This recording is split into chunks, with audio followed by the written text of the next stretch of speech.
Hello friends, આજે આપણે બનાવીશું સાબુદાણા અને બટેકામાંથી એકદમ ટ્રાન્સપરન્ટ ફરાળી પાપડ, જે તમે પહેલાં ક્યારેય ન તો બનાવ્યા હશે કે ન ખાધા હશે.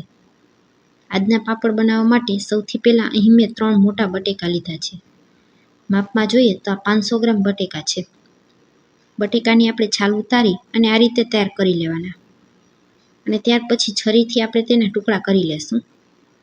બટેકાને આપણે આ રીતે પાણીમાં જ સમારવાના છે, જેથી કરી અને બટેકા આપણા કાળા ન પડે.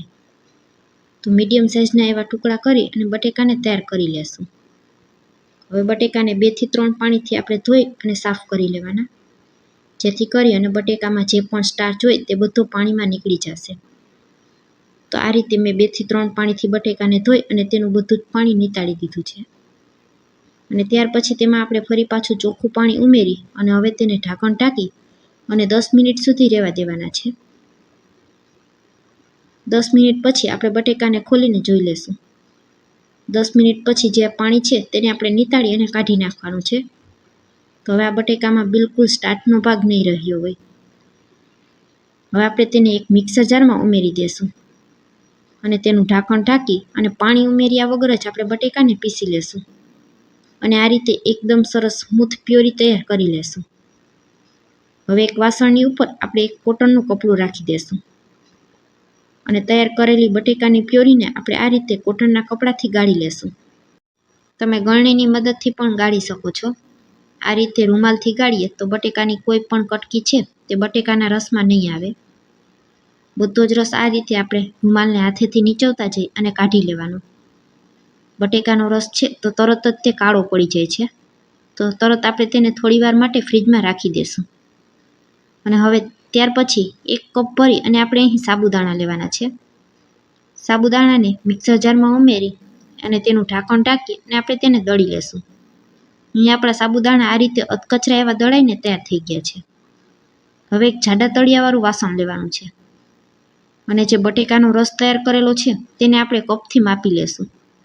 અહીં આપણો 1.5 કપ જેટલો બટેકાનો રસ તૈયાર થયેલો છે. આ જ કપથી આપણે સાબુદાણા માપીને લીધેલા હતા. તો દળેલા સાબુદાણાનો પણ માપ કરી લેશું.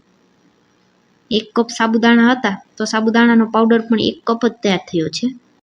હવે અહીં આપણે 7.5 ગણું પાણી નાખવાનું છે. તો એ જ કપના માપથી ભરી અને આપણે 2 કપ પાણી ઉમેરી દીધું. ત્યાર પછી 3 કપ, ત્યાર પછી 4 કપ અને હવે 5 કપ અને હજુ 1 કપ ભરી અને પાણી ઉમેરશું. એટલે 6 કપ અહીં આપણે પાણી ઉમેરેલું છે અને 1.5 કપ આપણે બટેકાનો રસ ઉમેરેલો છે. હવે આ વાસણને આપણે ગેસ ઉપર ગરમ કરવા માટે રાખી દેશું. શરૂઆતમાં 5 મિનિટ સુધી ગેસની ફ્લેમને હાઈ રાખવાની અને તેમાં એક ઉભરો આવી જાય ત્યાર પછી ગેસને આપણે ધીમો કરી દેશું. 5 મિનિટ જેવો સમય થઈ ગયો છે. તમે જોઈ શકશો જેમ જેમ આપણા સાબુદાણા ઉકળશે તેમ તેમ તે એકદમ સરસ સફેદ થવા લાગશે. હવે ગેસની ફ્લેમને એકદમ લો કરી અને 20 થી 25 મિનિટ સુધી આપણે તેને થવા દેવાનું છે. તો સતત ચમચાથી આપણે તેને હલાવતા રહેશું, નહીંતર આપણા સાબુદાણા છે તે તળિયે બેસી જશે. આ પાપડ બનાવતી સમયે 2 થી 3 વાતનું ખાસ ધ્યાન રાખવાનું હોય છે. પહેલું, તેનું માપ પરફેક્ટ લેવાનું હોય છે. અહીં આપણે જેટલા પણ સાબુદાણા લીધા હોય તેના કરતાં 7.5 ગણું પાણી ઉમેરવાનું અને બટેકાનો રસ જેટલો પણ ઉમેરેલો હોય એટલું પાણી ઓછું કરી દેવાનું. અહીં મેં 1.5 કપ બટેકાનો રસ ઉમેરેલો હતો તો સામે 6 કપ પાણી ઉમેરેલું છે.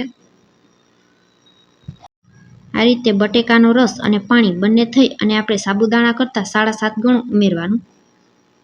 તેના કરતાં બિલકુલ ઓછું નહીં ઉમેરવાનું, નહીંતર આપણા પાપડ છે તે ફાટી જશે.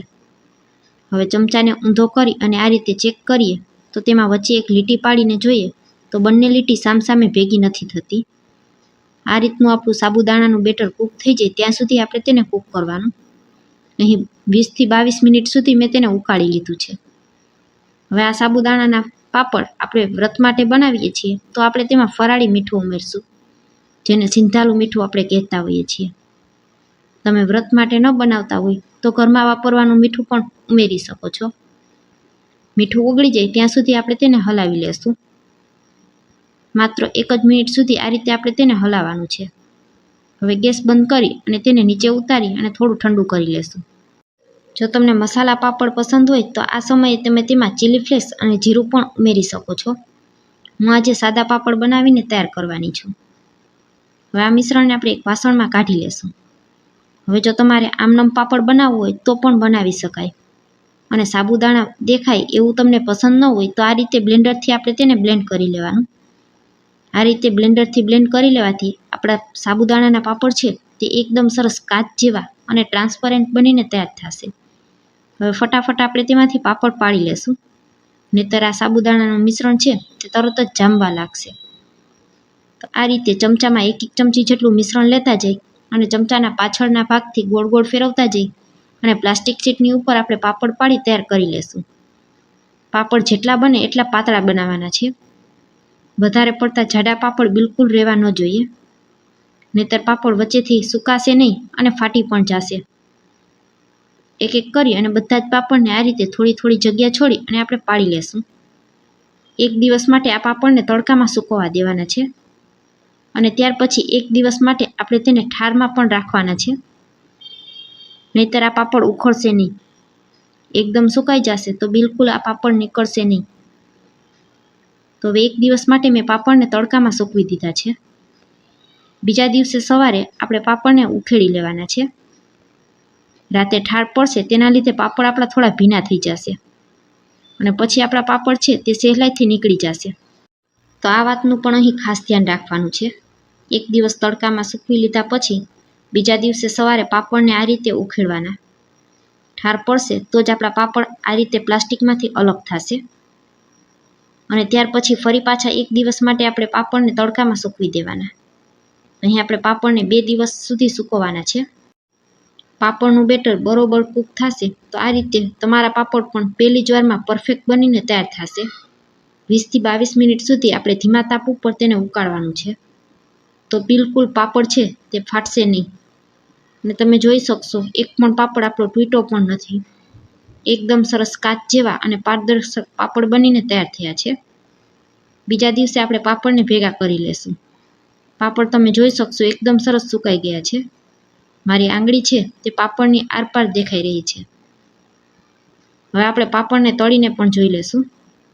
બધા જ પાપડ એકદમ સરસ પરફેક્ટ એવા બનીને તૈયાર થયા છે. આ પાપડને તળતી સમયે ગેસને એકદમ ધીમો રાખવાનો, અને તેલને વધારે પડતું ગરમ બિલકુલ નહીં કરવાનું. ઓછા ગરમ તેલમાં જ પાપડ તળાઈને તૈયાર થઈ જશે. તમે જોઈ શકશો નાનકડો એવો પાપડ હોવા છતાં પણ તેની સાઇઝમાં ફૂલી અને ડબલ થાય છે.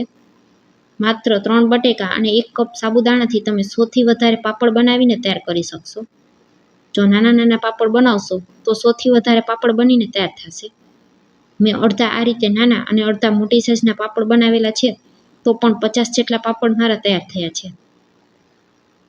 હવે બધા પાપડને આપણે તળી લીધા છે.